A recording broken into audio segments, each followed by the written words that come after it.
2 días de vida. Murió como un prisionero de su propio cuerpo, sofocado por el humo que había abrazado desde joven como si fuera un aliado eterno. Roberto Sánchez Ocampo, conocido para siempre como Sandro de América, dejó este mundo en medio de la agonía, conectado a un tanque de oxígeno que parecía burlarse de la vitalidad que un día lo convirtió en el Elvis Presley latino. El ídolo que encendió pasiones, que hizo del deseo un espectáculo, terminó atrapado en la más cruel de las ironías: ser devorado por su propio vicio. Durante décadas, Sandro fue un torbellino de carisma y fuego.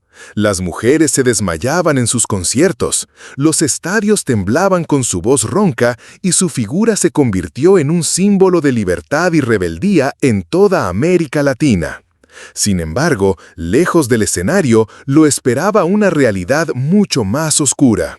Amores secretos, rumores de hijos no reconocidos, disputas por herencias y un aislamiento casi monástico en su famosa casona marcaron el final de su historia. Hoy vamos a revelar la verdad completa, la gloria que lo elevó, la soledad que lo consumió y la tragedia que lo convirtió en un mito eterno. Roberto Sánchez Ocampo nació en 1945 en Buenos Aires, en una familia humilde que apenas sobrevivía con lo necesario. Desde niño, la música se convirtió en su refugio contra las carencias. Pasaba horas escuchando la radio, imitando a los cantantes de moda y soñando con un escenario que parecía inalcanzable. Fue en esa infancia marcada por la falta de recursos donde comenzó a gestarse la fuerza de carácter que más tarde lo haría indomable. La llegada de Elvis Presley a la escena mundial fue un impacto que lo marcó para siempre. Roberto, todavía adolescente, se obsesionó con cada movimiento, cada canción, cada gesto del rey del rock. No tardó en intentar replicar ese estilo con sus amigos, formando pequeños grupos musicales y ensayando en patios y garajes. La diferencia estaba en que él no solo imitaba, le ponía un sello propio. Esa combinación de admiración y rebeldía lo convirtió en algo distinto, algo que Argentina jamás había visto.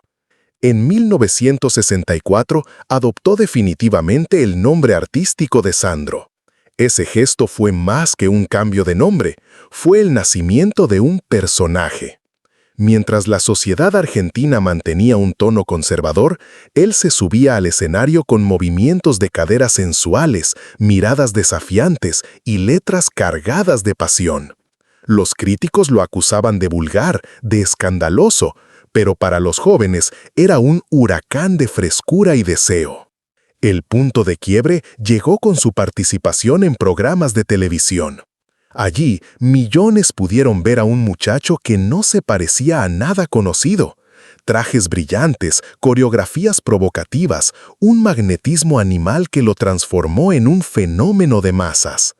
En cuestión de meses, Sandro pasó de ser un desconocido a un ídolo nacional.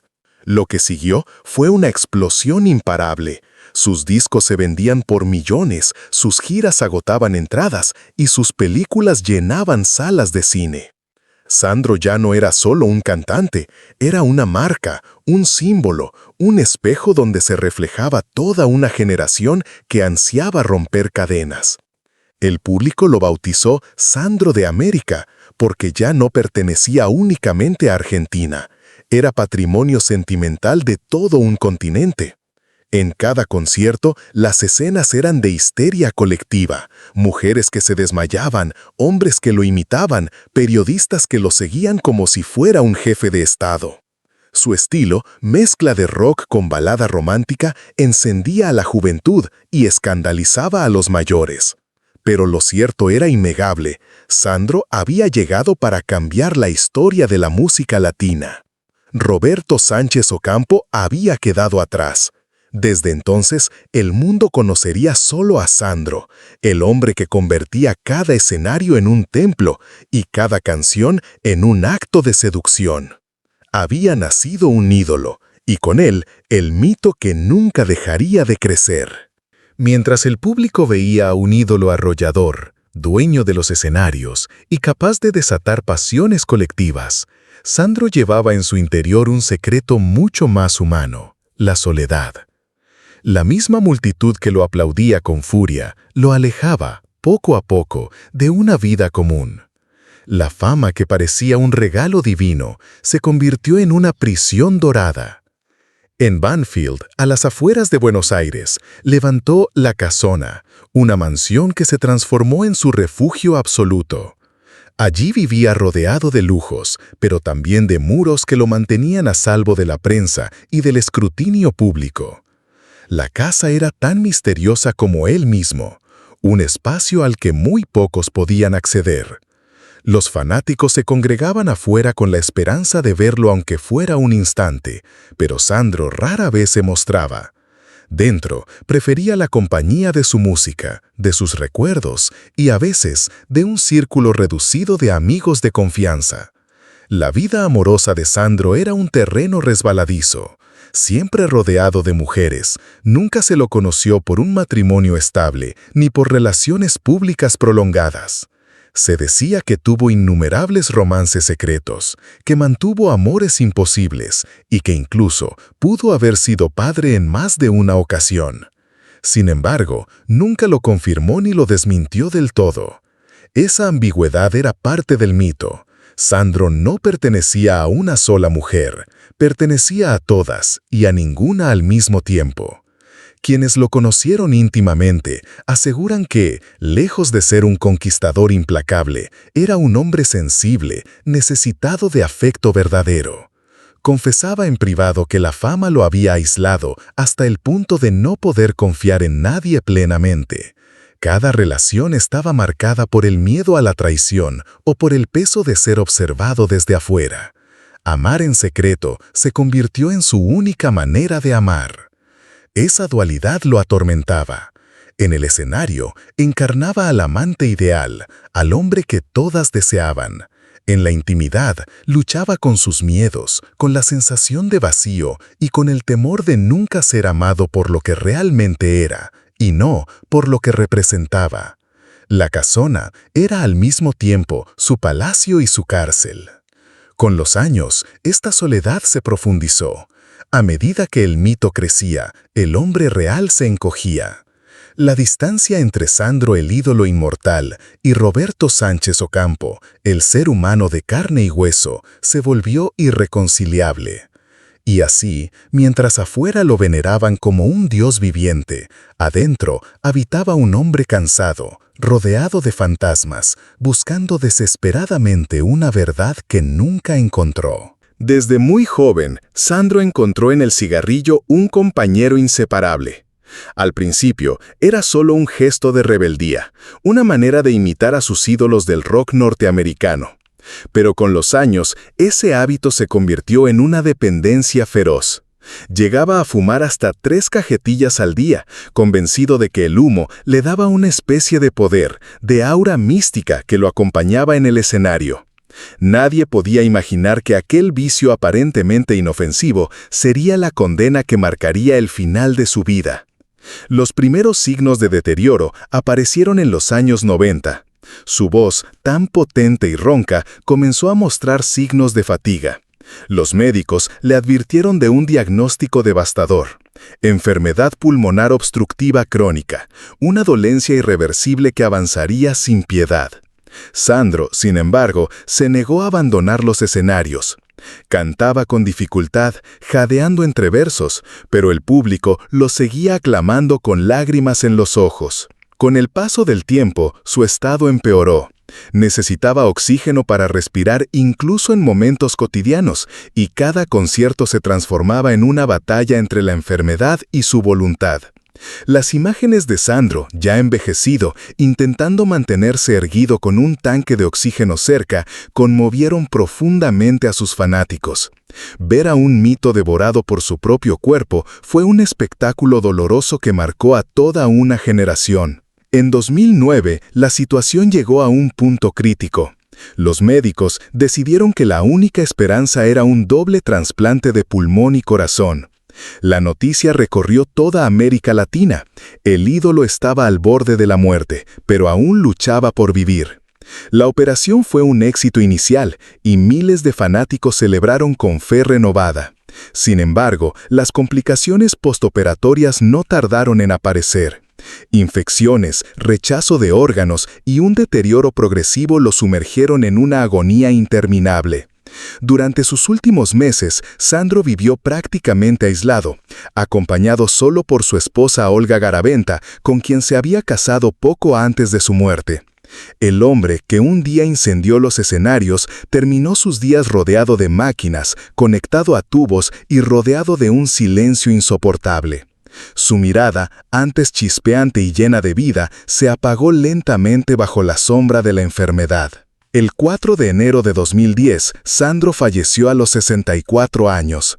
La noticia estremeció a todo el continente. No era solo la muerte de un cantante, era la caída de un mito que había marcado la identidad cultural de América Latina. Murió como rehén de su propio vicio, víctima de la adicción que jamás pudo vencer.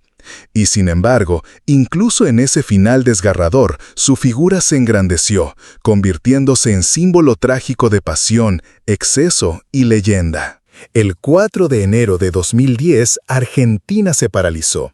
La noticia de la muerte de Sandro atravesó fronteras y desató una oleada de dolor colectivo. Miles de personas se congregaron frente al Congreso Nacional, donde se velaron sus restos. Mujeres de todas las edades lloraban desconsoladas. Algunas sostenían fotos amarillentas de sus años de gloria. Otras entonaban sus canciones entre sollozos. El aire se llenó de pétalos, de velas y de una devoción que recordaba más a un ritual religioso que a un funeral. El último adiós se convirtió en un espectáculo masivo, pero también en un reflejo de lo que había sido su vida: pasión, histeria y misterio. Entre los asistentes se encontraban viejos amigos, músicos, políticos y figuras del espectáculo. Sin embargo, lo que más llamaba la atención era la intensidad con la que el pueblo común lo despedía. Sandro no era solo un cantante, era parte de la vida íntima de millones de personas que habían amado, llorado y soñado con su música. Tras su partida, comenzaron las disputas.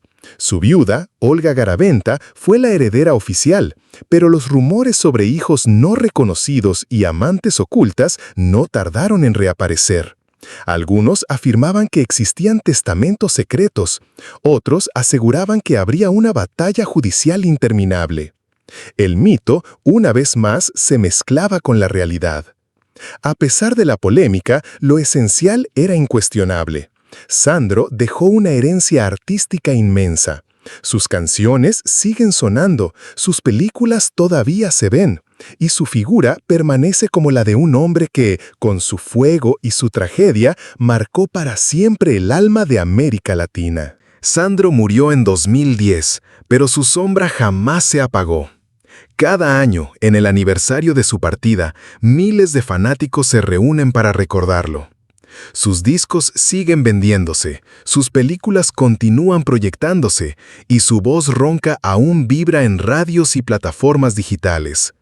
Para muchos es como si nunca se hubiera ido. El secreto de su eternidad radica en esa mezcla de gloria y tragedia. Fue un hombre que se entregó por completo al escenario, que convirtió la pasión en un arte y que vivió cada día como si fuera un acto de seducción. Pero también fue víctima de su propio exceso, rehén de un vicio que lo consumió lentamente. Esa dualidad, el héroe y el mártir, el ídolo y el hombre vulnerable, es lo que lo elevó a la categoría de mito. Hoy, Sandro no es solo un recuerdo, es una leyenda cultural.